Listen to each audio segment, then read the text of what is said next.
రహదారుల పరిస్థితిపై CM Chandrababu teleconference ద్వారా సమీక్ష చేశారు. మంత్రి బీసీ జనార్దన్ రెడ్డి, ఆ శాఖ ప్రత్యేక ప్రధాన కార్యదర్శి ఎన్టీ కృష్ణబాబుతో చర్చించారు. వచ్చే డిసెంబర్ నాటికి రాష్ట్రంలో గుంతలు లేకుండా చూడాలని ఆదేశించారు. పనులపై తనిఖీలు చేయాలని మంత్రికి సూచించారు.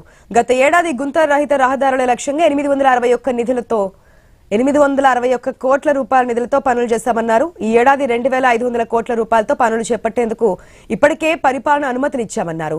400 కోట్లు నాబార్డ్ నిధులతో 1250 కిలోమీటర్లు జిల్లా ప్రధాన రహదారుల అభివృద్ధి కోసం 191 పనులు మంజూరు చేశామన్నారు. 600 కోట్లు మూలధన వ్యయం కింద 227 పనులు మంజూరు చేశామని తెలిపారు. 1450 కిలోమీటర్ల మేర రహదారులు అభివృద్ధి చేయడానికి గుత్తేదారులకు పనులు అప్పగించామని చెప్పారు.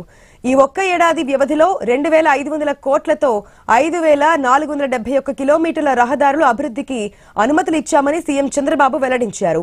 మోంతా తుఫాను వల్ల దెబ్బతిన్న 4794 కిలోమీటర్ల రహదారులను మరమ్మతులు చేయాలని ఆదేశించారు.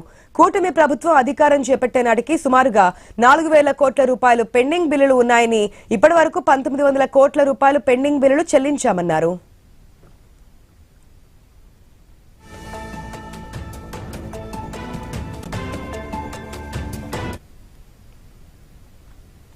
డిసెంబర్